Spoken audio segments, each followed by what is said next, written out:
우리 계속해서 이어서 하나님의 말씀을 살피도록 하겠습니다. 하나님의 말씀은 고린도후서 12장 7절부터 10절까지입니다.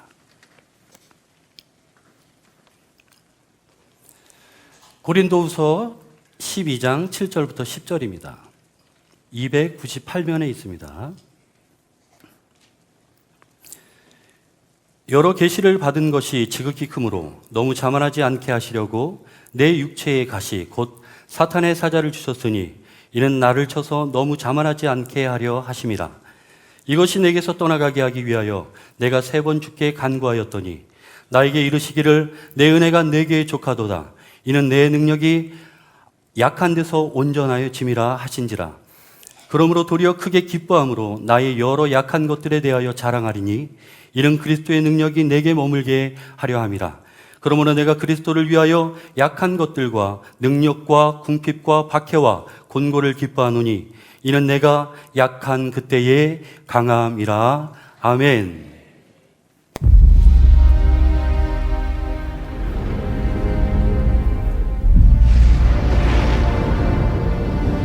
We are travelers, constantly moving forward and looking back.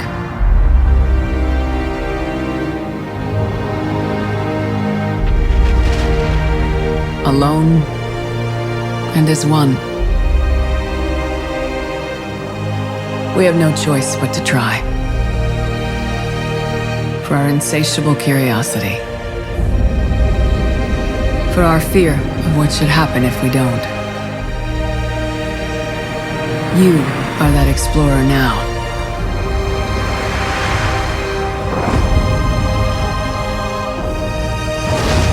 We will say goodbye, and you will look back one last time and know that wherever you go, we will be with you.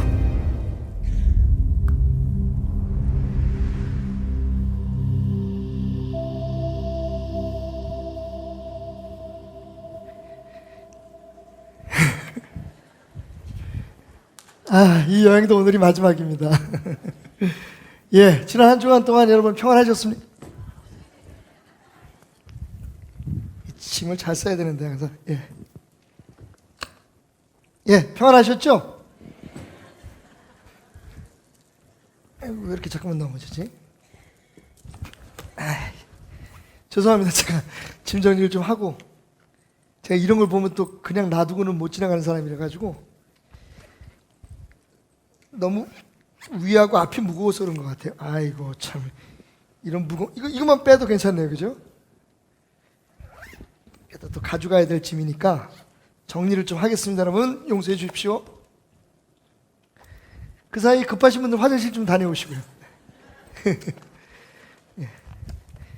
이걸 어디다 놓으면 안 넘어갈까요, 여러분?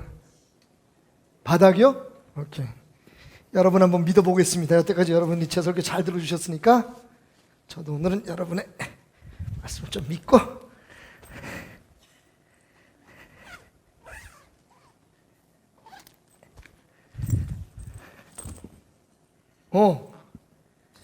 짜잔, 안 넘어가네요, 그죠? 예, 역시 이 짐의 무게중심이 아래쪽에 좀 있어야 가방이 잘 넘어지지 않는 것 같습니다. 아마 끌고 가기도 좋을 것 같아요, 이러면, 그죠? 감사합니다, 여러분. 조언해 주셔서 이렇게 짐을 잘 쌀 수 있었습니다. 34년 동안 아프리카에서 선교를 했던 데이빗 리빙스턴, 여러분이 잘 아시는 분입니다. 34년 동안 검은 대륙에서 얼마나 많은 고초와 위험들을 만나는지 모릅니다. 사실은 사자에 물려서 죽을 뻔할 기회도 있었고요. 그리고 무지한 원주민들에게 잡혀서 생명을 잃을 뻔한 위기가 수없이 많았습니다. 그는 그냥 선교사일 뿐만 아니라 탐험가였기 때문에 사실은 아프리카의 빅토리아 그 폭포를 처음 발견한 게 리빙스턴이었습니다. 그 길에서 수없이 많은 질병에 시달렸고 우리가 잘 아는 말라리아로 인해서 죽을 뻔한 위기가 여러 번 있었습니다. 그럼에도 불구하고 그 죽음의 땅에 수망의 예수를 전하기 위해서 34년 동안 애쓴 리빙스톤에 대해서 감사의 뜻으로 그 친구들과 그가 졸업한 대학교의 그 선후배들이 기념식을 마련했습니다. 그를 고향으로 불러서 그의 업적을 칭송하면서 그의 삶에 대해서 많은 이야기들을 듣기를 원했는데요. 막상 연단 위에 선 리빙스톤은 두 눈에 눈물이 고인 채로 이렇게 말했습니다. 먼 여행을 떠나는 배에는 바닥짐이 실려 있습니다. 그 바닥짐 때문에 배는 풍파와 거센 풍랑에도 흔들리지 않고 균형을 잡고 앞으로 전진할 수 있는 거죠. 제가 아프리카의 사역에서 흔들리지 않고 포기하지 않고 주저하지 않고 여기까지 올 수 있었던 것도 제 삶의 바닥짐 때문이었습니다. 그것은 바로 방탕하면서 제 마음을 아프게 하는 제 아들입니다. 저는 그 아이를 생각할 때마다 하나님을 의지하게 되었고, 포기하고 싶을 때, 주저앉고 싶을 때, 너무 힘들어서 고향으로 돌아오고 싶을 때에도 내가 더 열심히 주를 위해 충성하면 하나님께서 그 아이를 집으로 돌아올 수 있게 해주시지 않을까, 그런 마음으로 사역을 하다 보니 오늘 이 자리까지 올 수 있었습니다. 저는 이제 제 인생의 아들이라는 바닥짐을 주신 하나님 앞에 감사합니다. 여러분, 그렇습니다. 사실 우리가 우리의 삶에 정말 던져버리고 싶은, 내려놓고 싶은, 아니 없었으면 좋았을 뻔했다라고 생각하는 여러 가지 문제들과 상처들과 아픔들이 돌이켜보면 하나님의 은혜 가운데 우리가 인생의 여정을 흔들리지 않고 멈추지 않고 살아올 수 있었던 축복의 바닥짐이었다는 사실, 그 사실을 깨닫는 순간 우리는 우리를 향한 하나님의 사랑이 얼마나 놀랍고 큰지를 알 수 있는 것입니다. 바닥짐, 벨레스트, 말도 참 예쁘죠? 바닥짐, 우리 모두의 삶 속에, 모두의 삶의 가방 속에 들어있는 이 바닥짐, 오늘 그 바닥짐의 정체를 여러분과 함께 생각해 보고자 합니다. 오늘 우리가 함께 읽었던 말씀의 저자는 사도 바울입니다. 고린도 교회를 향해서 사도 바울이 쓴 편지죠. 그런데 여러분, 오늘 그 편지 속에서 하나님의 사람 사도 바울도 자신의 삶에 바닥짐이 있었음을 고백합니다. 그 바닥짐은 바로 그의 육체의 가시였습니다. A thorn in the flesh. 육체의 가시라고 말하는 걸 보면 사도 바울의 삶에 치유되지 않은, 해결될 수 없는 아마 질병이 있었던 것 같습니다. 아니면 혹자들은 그것이 장애였다고 말합니다. 사도 바울이 그것을 자신의 육체의 가시라고 이야기합니다. 그것을 해결하게 해달라고 하나님 앞에 기도를 했다고 말합니다. 그것도 3번. 그런데 하나님께서 이렇게 대답하십니다. 내 은혜가 내게 족하도다. 이는 내 능력이 약한 데서 온전하여 짐이라. 여러분, 하나님의 응답은 무엇이었습니까? 됐어. 그 짐은 네가 가져가야 할 짐이다. 너에게 꼭 필요한 짐이다. 그것으로 인해서 네가 나의 능력을 얻게 될 것이다 라고 말이죠. 그래서 사도 바울은 고백합니다. 내가 그 가시로 인하여 하나님 앞에 크게 기뻐함으로 나의 연약함을 자랑하리니 이런 그리스도의 능력이 내게 머물게 하려 함이라.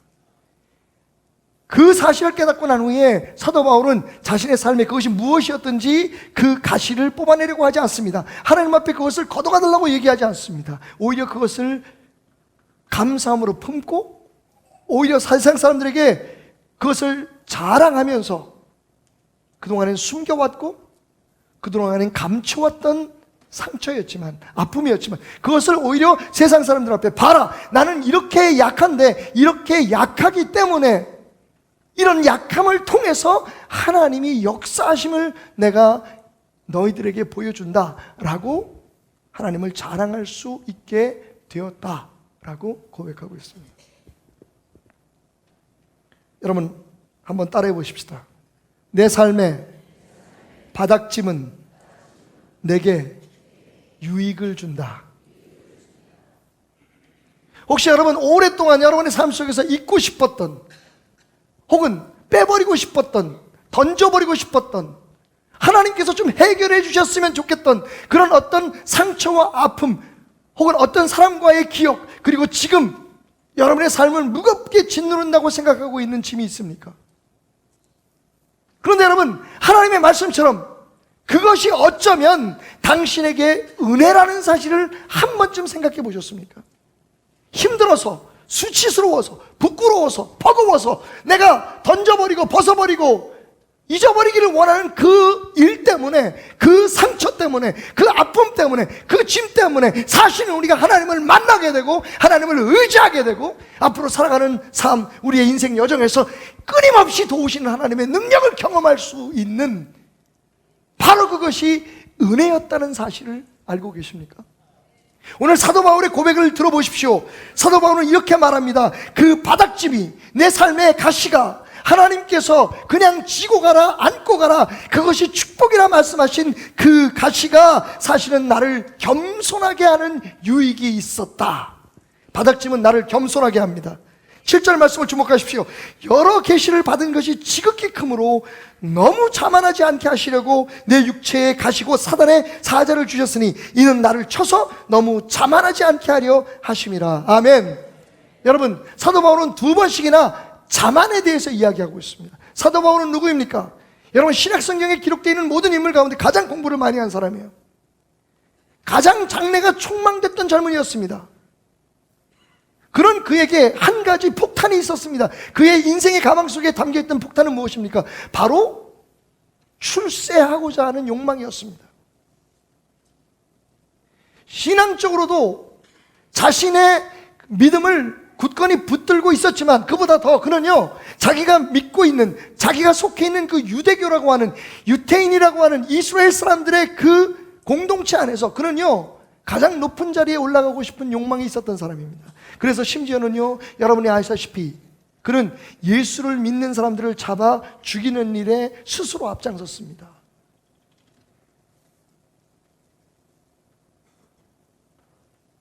그런 그에게 하나님은 다른 사람들은 볼 수 없는, 다른 사람들은 경험하지 못한 놀라운 계시를 주셨다고 말씀하십니다. 지극히 크고 놀라운 계시. 만약 사도 바울에게 이 육체의 가시마저 없었다면, 만약 사도 바울에게 이 삶의 여정을 무사히 마칠 수 있도록 삶의 무게중심을 잡아주는, 그 삶을 하나님으로 이끄는 이 바닥짐이 없었다면, 그는 틀림없이 어느 시점에선가 그 자신의 삶 속에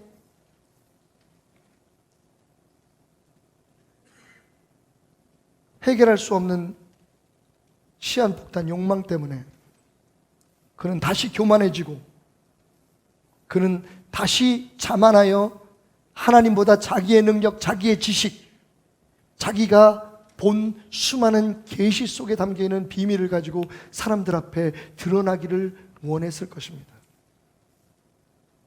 하나님은 정확히 사도 바울을 알고 계셨습니다. 그래서 그에게 가시를 남겨두신 거죠. 그 가시가 나를 아프게 찌를 때마다,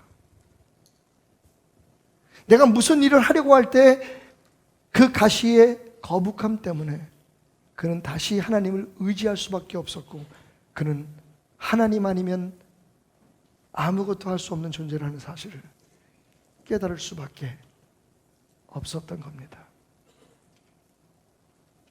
그래서 고백합니다. 내가 너무 많은 걸 알아. 내가 너무 많은 걸 깨달았어. 그래서 그냥 내버려 두면 내 성품상 내가 하나님보다 앞서고 내 이름을 위해서 또 나의 욕망을 위해서 살아갈 것을 뻔히 아시기에 하나님은 내 몸에 가시를 주셨어. 그로 인해 나는 평생 하나님 앞에 의지할 수밖에 없었지. 그것이 하나님의 응답이었어. 너의 은혜가 족하니라.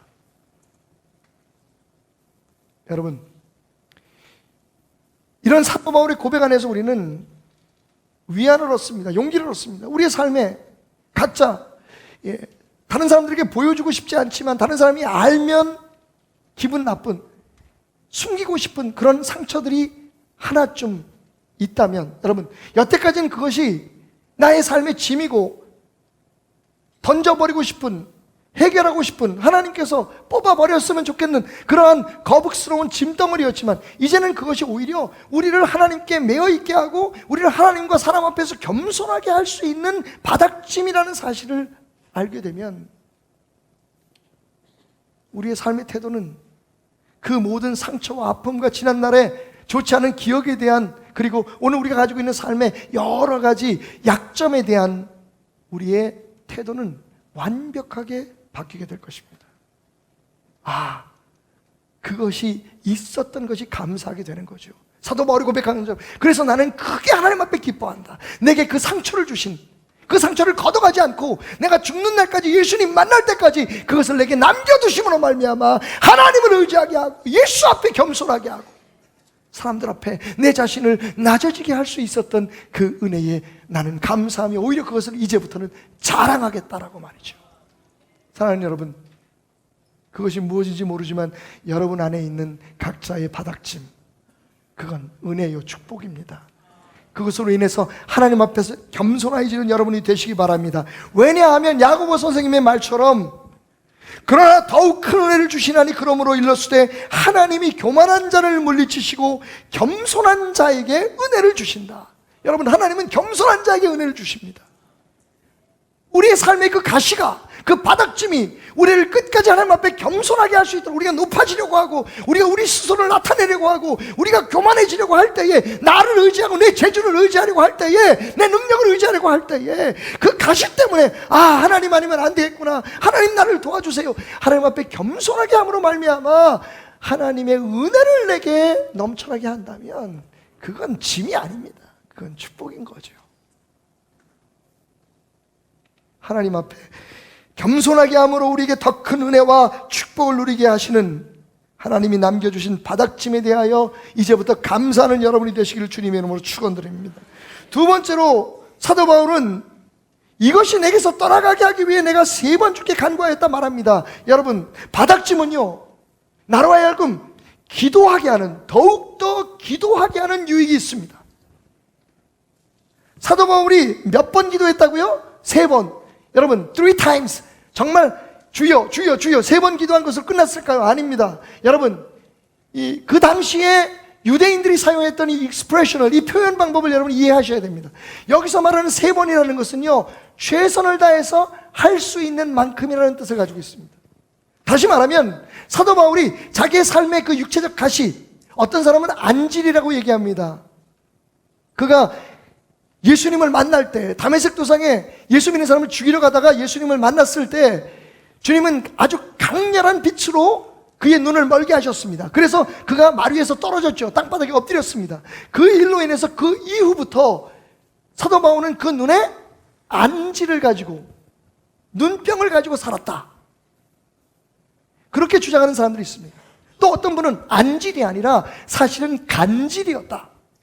사도 바울이 어렸을 때부터 가지고 있었던 간질 때문에 수시로 발작을 일으키고 고통을 받는 삶을 살았다고 주장하는 사람이 있습니다.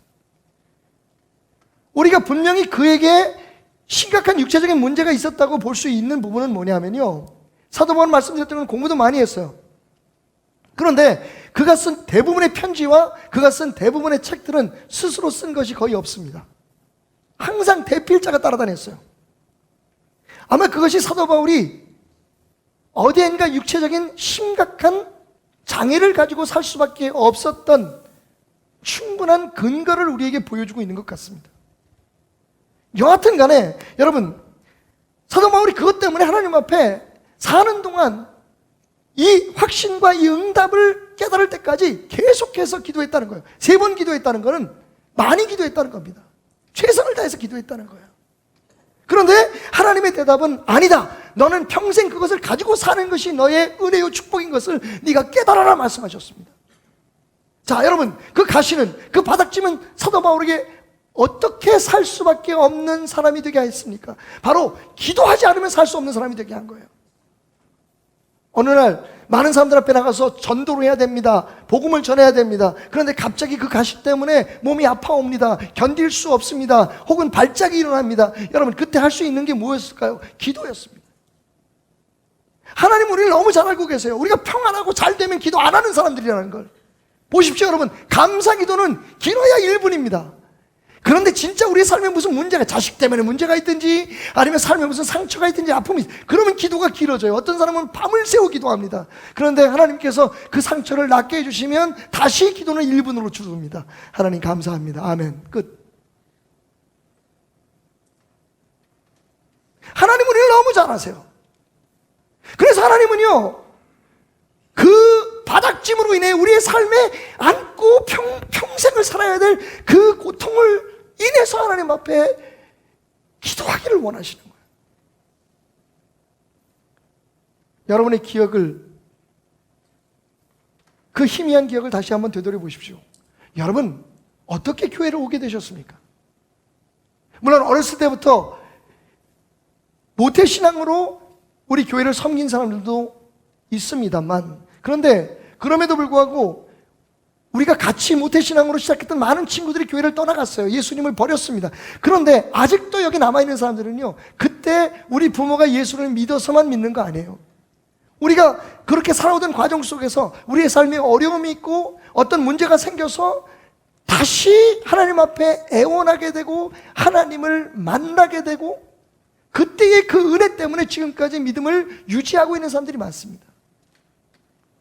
그리고 그렇지 않더라도 많은 사람들이요, 삶에 가정에 어려움이 있다든지 사업에 문제가 있든지 육체의 질병이 있다든지 자녀 때문에 고민이 된다든지 기도 제목이 있어서 여기저기 그 문제를 해결할 방법을 찾다가 예수 믿으면 잘 된다더라, 예수 믿으면 해결된다더라, 예수 믿으면 병 낫는다더라, 예수 믿으면 앞길이 열린다더라, 그런 여러 가지 이유 때문에 주님 앞에 나온 사람들이 태반입니다. 대다수인 거죠. 맞습니다, 여러분. 생각해 보십시오. 만약에 사도 바울에게 이 약점이 없었다면 사도 바울 같이 많이 배우고 앞날이 창창한 이 사도 바울 같은 사람이 예수님을 믿었겠습니까? 예수님 앞에 모든 것을 다 내려놨겠습니까? 자기 힘으로 해결할 수 없는 이 바닥짐 때문에 평생을 그 삶의 깊은 곳에 자기 혼자만 안고 살아가야 될 이 짐 때문에, 내가 질 수밖에 없는 이 짐 때문에 그는 하나님을 찾게 되었고 예수님을 만나게 되었고 결국은 평생토록 그리스도의 종으로 살아갈 수 있는 승리의 삶의 주인공이 될 수 있었습니다. 오늘 우리에게 기도할 수 있도록 그 바닥짐을 남겨주신 하나님 앞에 감사하시기 바랍니다. 기도하지 않으면 죽습니다. 기도 없이는 살 수 없습니다. 그런데 우리를 기도하게 하는 것이 바로 그 문제입니다. 그 아픔입니다. 그 상처입니다. 그래서 사도 바울은 그것이 은혜요 축복이라고 말하는 것입니다. 하나님을 가까이 하라. 그리하면 너희를 가까이 하시리라. 죄인들아 손을 깨끗이 하라. 두 마음을 품은 자들아 마음을 성결하게 하라. 야고보서 4장 8절의 말씀입니다. 하나님을 가까이 하면 하나님이 우리를 가까이 하십니다. 우리의 아픔과 상처, 우리 삶의 바닥짐은 우리로 하여금 하나님에게 가까이 가게 하고, 하나님 앞에 가까이 가는 우리에게 하나님은 가까이 오십니다. 시편 118편 5절에서 6절 말씀. 내가 고통 중에 여호와께 부르짖었더니 여호와께서 응답하시고 나를 넓은 곳에 세우셨도다. 고통 때문에 기도했습니다, 다윗이. 그리고 하나님은 그를 넓은 곳에 세워주셨습니다. 여호와는 내 편이시라. 내가 두려워하지 아니하리니 사람이 내게 어찌할까. 다윗은 기도하면서 깨달았습니다. 하나님이 내 편이구나. 하나님은 나와 함께 하시는구나. 하나님은 기도하는 자의 편이십니다. 우리를 기도하게 하는 그 숨은 상처와 아픔으로 인하여 부끄러워하거나 두려워하지 않고 오히려 하나님 앞에 감사하는 여러분이 되시기를 주님의 이름으로 축원합니다. 마지막 세 번째로 사도 바울이 고백하고 있는 바닥짐의 유익은 내 안에 그리스도의 능력이 머물게 하는 유익입니다. 9절 말씀을 주목하십시오. 나에게 이르시기를 내 은혜가 내게 족하도다. 이는 내 능력이 약한 데서 온전하여 짐이라 하신지라. 그러므로 도리어 크게 기뻐함으로 나의 여러 약한 것들에 대하여 자랑하리니 이는 그리스도의 능력이 내게 머물게 하려 함이라. 아멘. 여러분, 사도 바울은 능력의 사람이었습니다. 갇혀있는 옥문을 기적으로 열었던 사람이에요. 설교를 듣다가 졸아서 높은 곳에 떨어져서 죽은 죽은 사람을 살리는 능력이 있었습니다. 그가 가는 곳에 병자들이 병이 낫고 하나님께서 그에게 주신 놀라운 지혜와 능력과 계시로 그는 많은 사람들에게 하나님의 사람으로서 살아가야 될 길을 보여줄 만큼 놀라운 권세와 능력이 있었던 사람입니다. 그런데 여러분, 오늘 사도 바울이 자신의 그 능력의 비결이 어디서 오는지 말합니다. 여러분, 사람은 오늘 이 시대처럼 자기의 학식과 학벌과 자기가 가지고 있는 돈의 능력이나 혹은 여러 가지 세상에서 얻은 스펙을 의지합니다. 그래서 심지어는 교회에서 사역하는 주의 종들이나 성도들조차도 여러분, 하나님의 일을 하면서 세상 것을 자랑하려고 하고 그것을 얻기 위해서 가진 애를 씁니다. 그런데 여러분, 오히려 사도 바울은 반대입니다. 사도 바울은 이미 우리가 가지려고 하는, 부러워하는 모든 것들을 가지고 있었는데 그 모든 것들을 버렸습니다. 왜? 그것 가지고 해서는 실패한다는 것을 알았기 때문에. 오히려 그것이 아닌 그것을 버릴 때에, 내가 약해질 때에 하나님의 능력이 내게 함께하며 그 능력으로 일할 때에, 그 능력으로 싸울 때에 승리할 수 있다는 것을 그는 알았습니다. 여러분, 사도 바울의 능력의 비결이 뭡니까? 놀라지 마십시오. 가말리엘 문화에서 공부했다는 그 학벌이 아니었습니다. 그가 베냐민 지파의 앞으로 큰 사람이 될 수 있는 가능성이 아니었습니다. 그의 비전도 아니었습니다. 그동안 우리가 교회에서 그리고 수많은 설교사들을 통해서 들은 것과 달리 그의 능력의 비결은 그의 상처였습니다. 그의 아픔이었습니다. 이것이 복음입니다. 여러분, 언젠가 말씀드렸죠. 제가 한 말은 아닙니다만 일에서 받는 건 보수지 은혜가 아닙니다. 그건 선물이 아닙니다.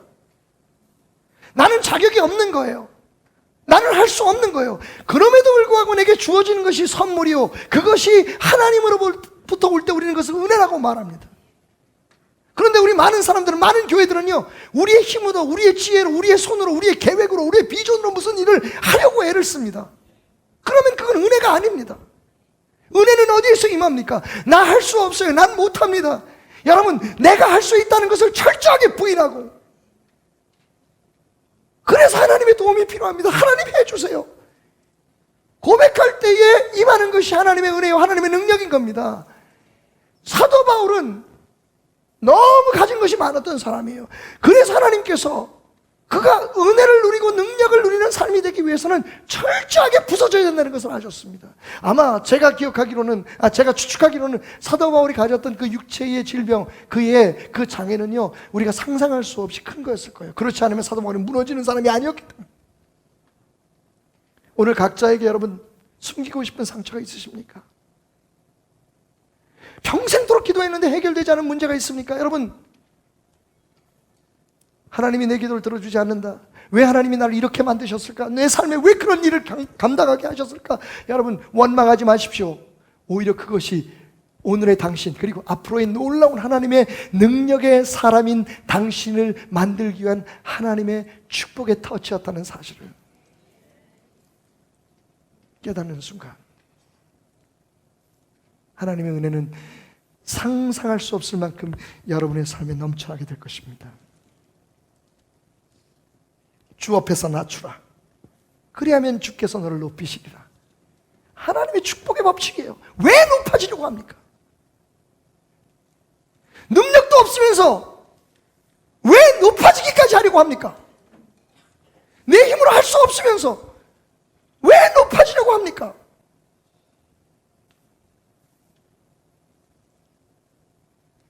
힘이 없고 연약하고 부족하면 낮아지는 게 비결입니다. 하나님께서 그런 자에게 능력을 주셨다고 말씀하십니다. 그렇습니다, 여러분.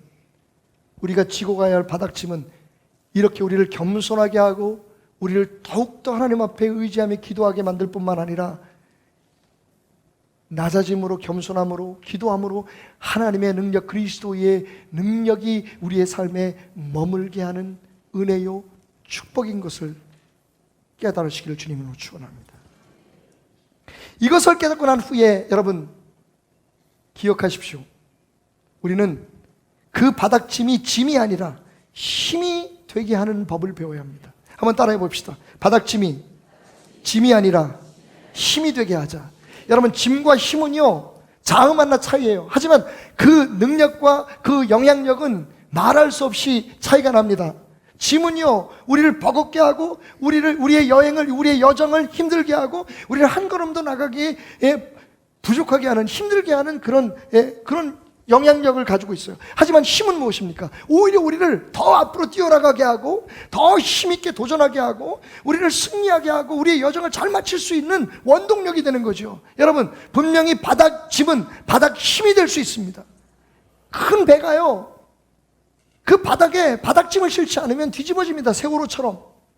돈을 좀 아끼려고, 시간을 좀 아끼려고, 연료를 좀 아끼려고, 그래서 빨리 돈을 좀 벌려고 여러분 세월호의 무게중심을 잡을 수 있는 바닥에 채운 물을 빼버렸어요. 물을 채우지 않았습니다. 그러니까 그렇게 크지 않은 파도에도 배는 뒤집어지고 마는 겁니다. 우리 인생도 마찬가지입니다.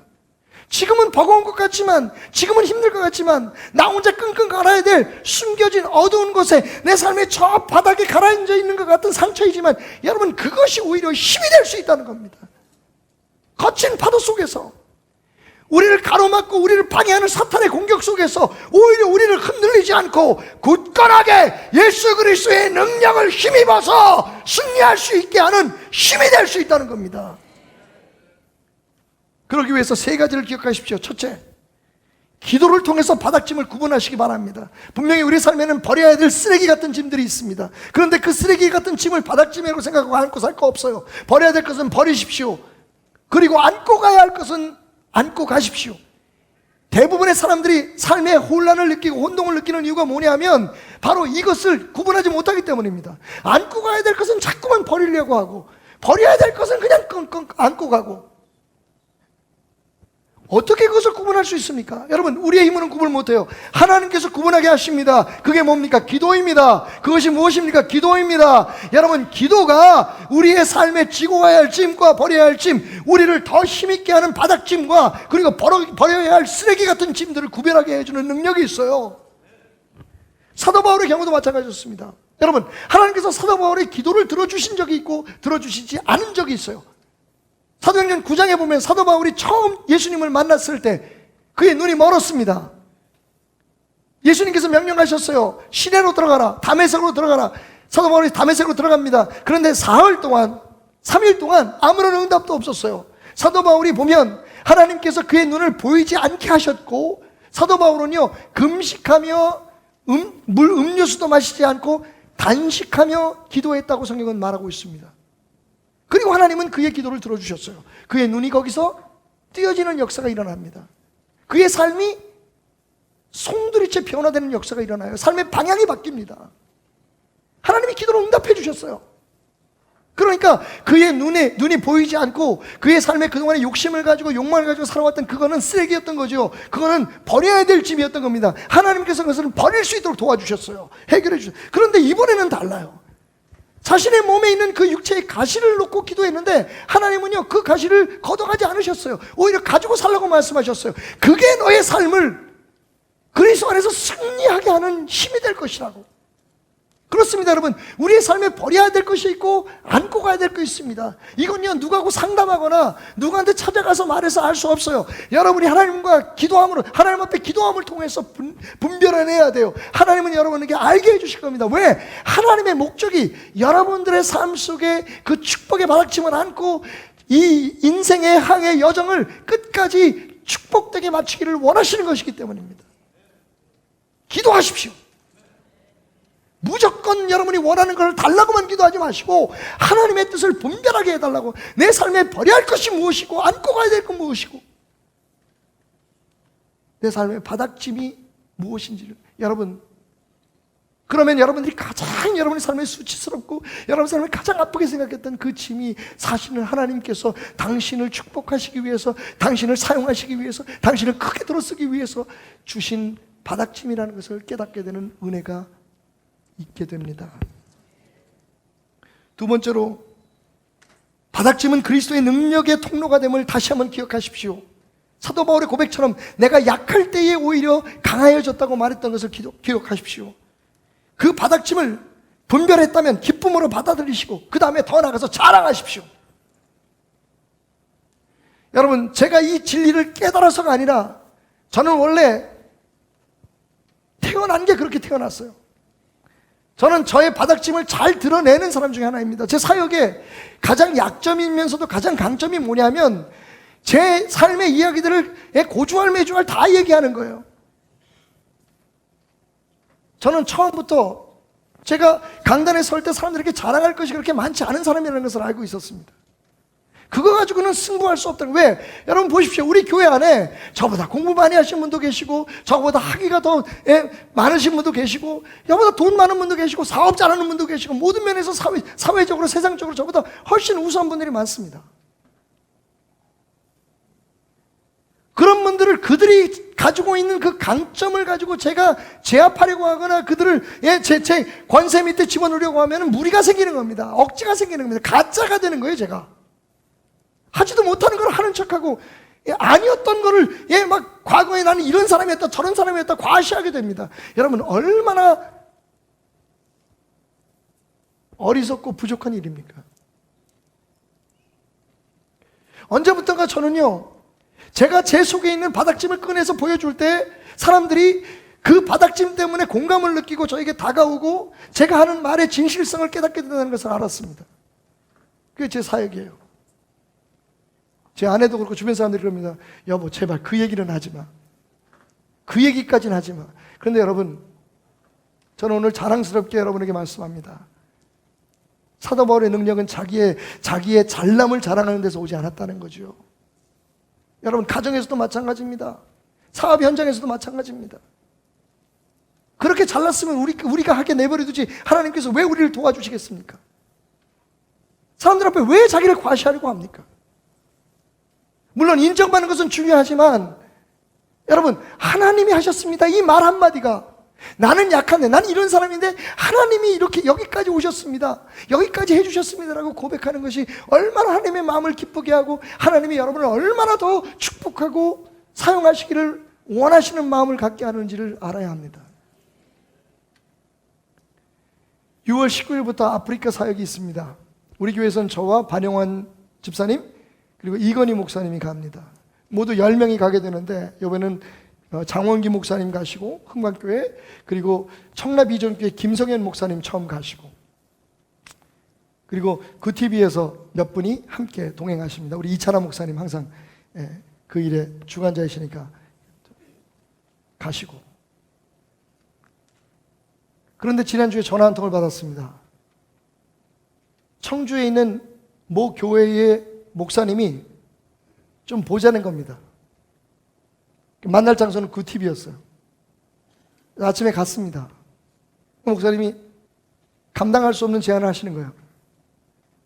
그 TV와 목사님 함께 하시는 그 기관에서 아프리카의 어린아이들을 위해서 염소를 한 가정에 하나씩 사준다는 이야기를 들었습니다. 그리고 얼마 전에 TV를 통해서 베델교회에서 전기를 거의 1억 가까운 돈을 들여서 전기를 가설해 줬다는 얘기를 들었습니다. 그리고 이번에 6월 달에 다시 간다는 얘기를 들었습니다. 저희 교회 당회에서 10억을 내놓기로 결심했습니다. 거기에 학교를 세우기 원합니다. 목사님이 하시는 일은 염소 한 마리를 사서 두 아이의 1년 공부를 시키는 것인데, 거기에 우리가 함께 비전을 품고 르완다에 10억을 들여서 학교를 짓겠습니다. 그리고 정비 공장을 세우겠습니다. 기술학교를 세우시겠다는 거죠. 이건 이미 우리 당회에서 결정된 상황입니다. 제가 이번에 갈 때 5억 가지고 가겠습니다. 여러분, 농담하실 분이 아니에요. 이름만 대면 다 아시는 분입니다. 연세가 75살이 되시는 목사님이에요. 그런데 여러분, 기가 막힌 건 이분이 몸이 연로하신 데다가 큰 병을 앓으셔가지고 허리에 이 띠를 띠고 사세요. 근데 당신이 직접 아프리카에 가시겠다는 겁니다. 그래서 저한테 양해를 구하는 거예요. 목사님 양해해 주십시오. 선교 가면서 그러면 안 되는 건 알지만 제가 건강이 그래서 서너 시간 이상은 비행기 에코노미 클래스에 탈 수가 없습니다. 그러니까 저희 교회에서 돈을 낸다고 우리 장로님들이 약속하셨으니까 비즈니스 클래스를 타고 갈 수 있도록 허락을 해주시면 이번에 같이 가겠습니다. 가슴이 뛰었습니다. 여러분, 꼭 제 주머니에서 나와야만 그게 주님의 일 아니잖아요. 그죠? 오히려 제가 주머니에 돈 10억 있었으면 난 딴짓 했을 것 같아. 일단 빚부터 갚아야지. 선교 꿈이나 꿨겠어요? 내 돈이 아니니까 그 교회에서 결정한 대로 선교할 수밖에 없는 거예요. 솔직히 그 돈이 우리 교회로 왔으면 하는 생각도 좀 있긴 있었는데 그건 아닌 것 같아요. 그 다음날 아침에 또 전화가 왔어요. 비행기 표를 예약을 했습니다. 전화가 왔어요. 목사님 2나라를 가신다면서요. 예, 2나라를 갑니다. 우리 장로님들이 통 크게 마음을 열어서 2나라에 다 10억씩 학교를 세우겠습니다. 여러분, 이번에 저 20억 가지고 갑니다. 안 와닿으시는군요. 여러분, 하나님의 일이란 정말 전 다시 한번 깨달았어요. 야, 이게 하나님이 일하는 방법이구나. 저는 무슨 예수전도단에서 가르치는 것처럼 벼랑 끝에 서는 법을 배우는 사람은 아닙니다. 전 그 자체를 별로 안 좋아해요.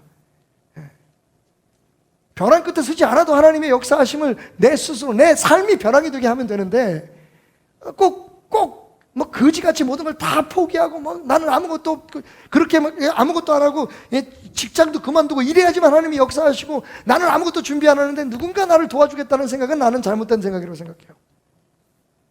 나는 내가 할 수 있는 대로 하는 거죠. 저도 이번에 또 제 나름대로 하나님께서 우리 가정해 주신 축복도 있고 거기에 일부를 아이들 이름으로 염소를 사려고 해요. 아이들의 축복이 될 거라고 생각하고 그렇게 우리가 살아왔으니까 저는 아버님한테 그렇게 배웠고 나는 우리 자녀들에게 이번 행사를 치고 나서 혹시 그들에게 조금의 돈이 들어오면 자신들의 이름으로 그것을 가지고 하나님의 일을 하라고 얘기를 했어요. 권면을 했고 아이들이 그것을 수용을 했습니다. 근데 보세요 여러분, 나는 내가 할 수 있는 대로 했는데 하나님은요 그런 우리의 태도를 보시고 상상할 수도 없는 일을 이루시는 겁니다. 물론 우리 베델교회 이름을 하지 않을 거예요. 우리가 했다고 얘기하지 않습니다. 우리가 한 거 아니니까요. 이럴 때 우리가 고백할 수밖에 없는 게 뭔지 아십니까? 하나님이 하셨습니다요.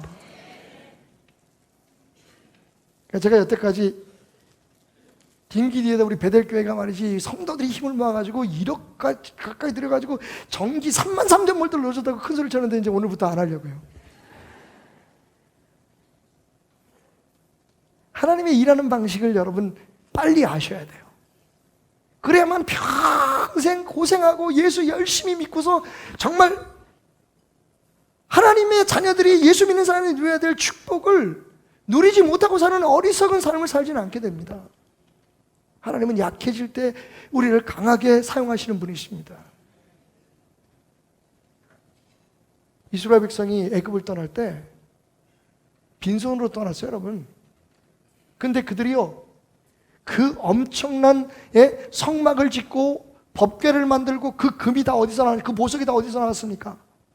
빈손으로 떠난 그들에게 애굽 사람들이 바리바리 싸서 줬어요. 빨리 떠나라고. 예수님이 베들레헴에서 태어나셨을 때 여러분 아기를 낳을 방이 없어서 마구간에서 그 부모가 애를 낳고 그렇게 찢어지게 가난했던 가정에서 태어나셨어요. 그런데 예수님이요 헤롯이 죽을 때까지 해외에 나가셔서 사셨어요. 뭐 가지고 살았을까요? 여러분 알고 계시죠? 동방박사 세 사람이 우리가 세 사람 동방박사들이 가져온 세 가지의 선물 황금, 유향, 모략 그게 사실은요 물론 그 자체의 영적 그런 의미가 있지만 예수님 부모가 예수님을 그 먼 나라에서 기를 수 있는 시드머니가 된 거예요. 우리 하나님 그런 분이십니다. 내가 뭘 해서, 내가 뭘 어떻게, 뭐 큰 일을 만들어내서 그걸 통해서 하나님 영광 받으시고 내가 뭘 하기를 원하시는 게 아니라 나와 함께 하기를 원하시는 분이라고요. 우리가 정말 하나님 앞에 겸손하게 내려앉으면 우리 자신의 연약함을 인정하고 우리의 바닥짐을 인정하고 여러분 오히려 그것을 자랑할 수 있을 만한 믿음의 단계에 들어서게 되면 그것이 과거에 내 부끄러움이었지만 이제는 예수 그리스도가 나를 통해서 역사하신다는 증거입니다. 난 이따위 사람인데 난 이것밖에 못하는데 하나님이 이렇게 역사하시는군요. 자랑할 수 있잖아요, 여러분. 남의 돈 20억 가지고 아프리카에 선교한다는 게 뭐 자랑거리냐고요?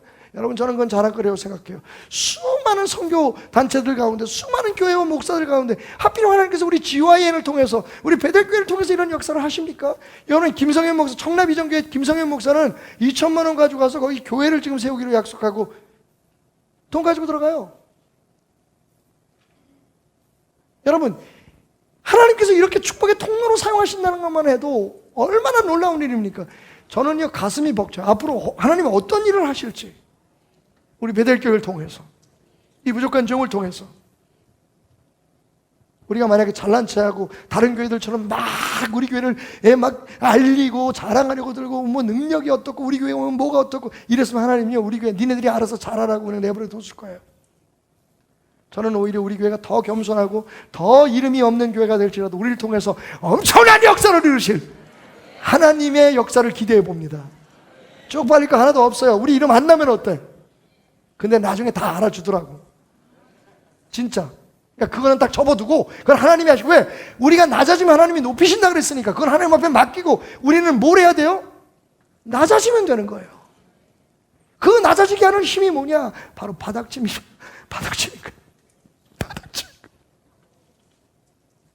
내가 안고 살아갔던 나를 겸손하게 하는 그 상처인 거예요. 그렇게 지긋지긋하고 정말 짜증나고 내 삶에 없었으면 좋겠다고 했던 그 일들이 사실은 하나님의 축복, 하나님을 만나게 하고 하나님의 능력을 내 삶에 지속적으로 나타나게 하는 힘이었다는 거예요. 할렐루야.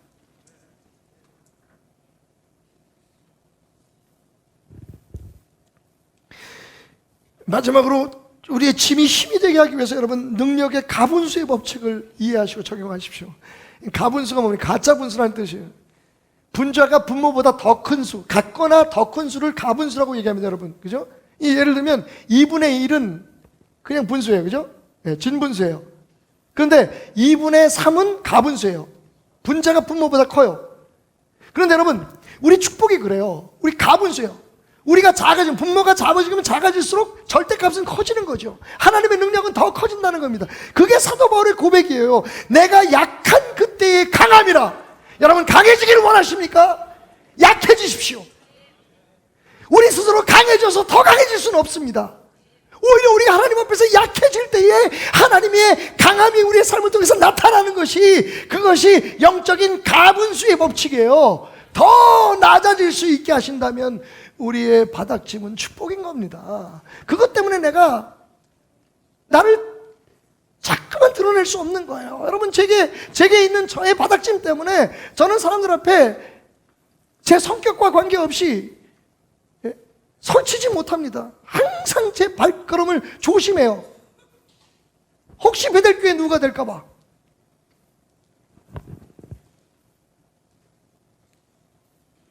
그런데 그게 은혜인 줄 몰랐어요, 저도. 소위 말하면 좀, 무슨, 한국에서 그래도 알아줄 만한 교단, 인정하는 어떤 교단, 뭐 어디, 뭐 이렇게, 뭐 누구의 아들, 뭐 이렇게 해서 했으면 내가 훨씬 더 지금보다 열심히 할 텐데, 어리석은 거죠. 교만한 거죠. 그런데 생각해보니, 그랬으면요, 저는요, 제 성격상, 여러분 아시죠? 뭘 아시는데요? 제가 사실 만만치 않거든요. 학생 때 우리 교회 선배님들한테 많이 맞았어요. 하도 잘난 체하고 나대서.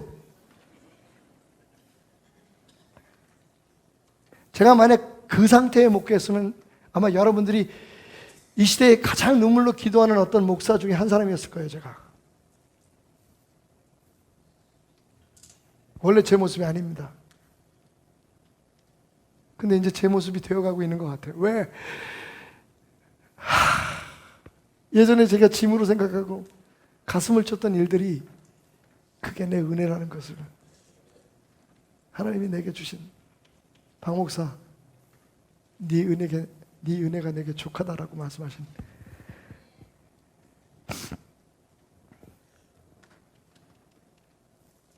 그 응답 때문입니다. 자, 여러분, 이제 여러분과 함께 5주에 걸쳤던 여행을 마칠 시간이 다가왔습니다.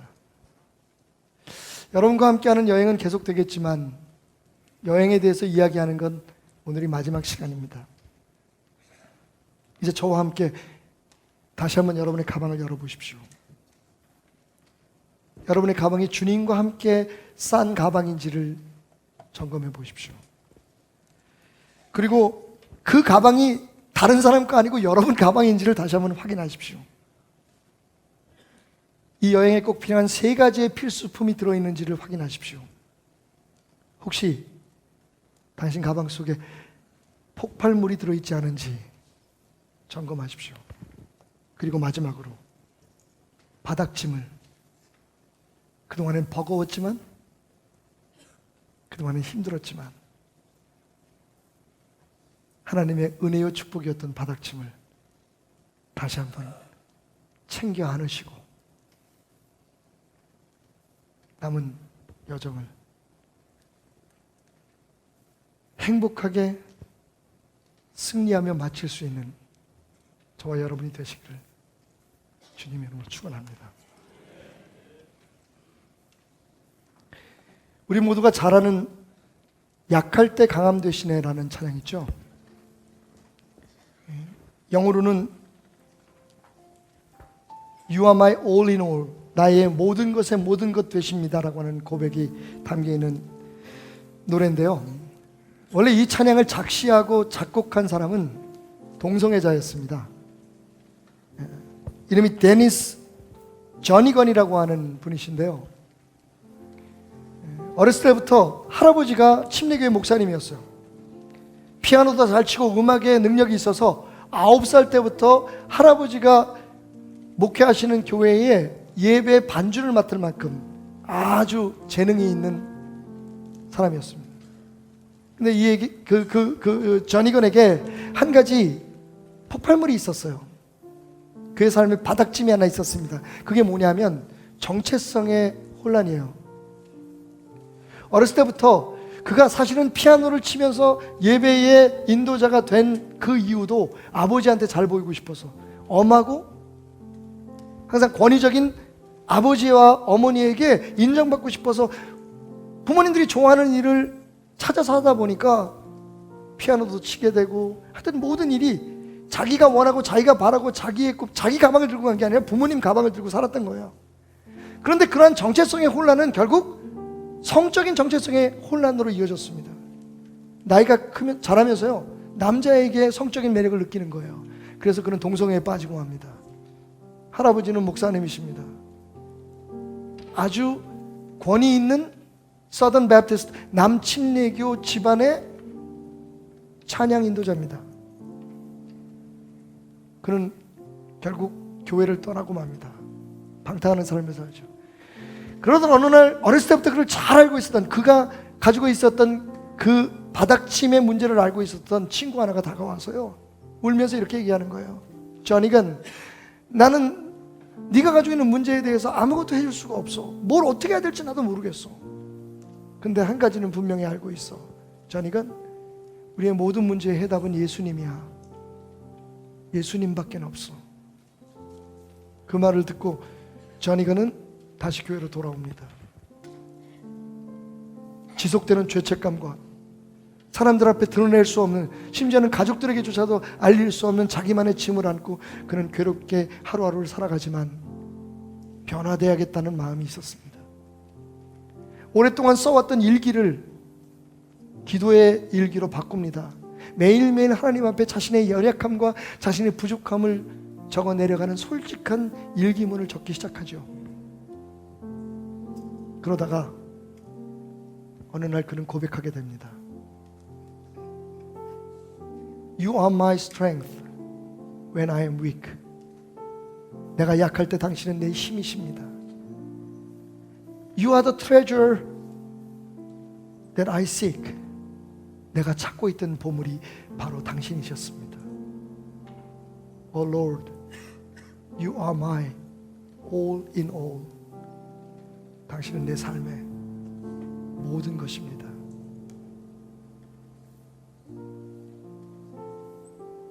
그는 그 예수의 능력으로, 자기의 노력이 아니라 예수 그리스도의 능력으로 완벽하게 바뀌어지는 삶을 경험합니다.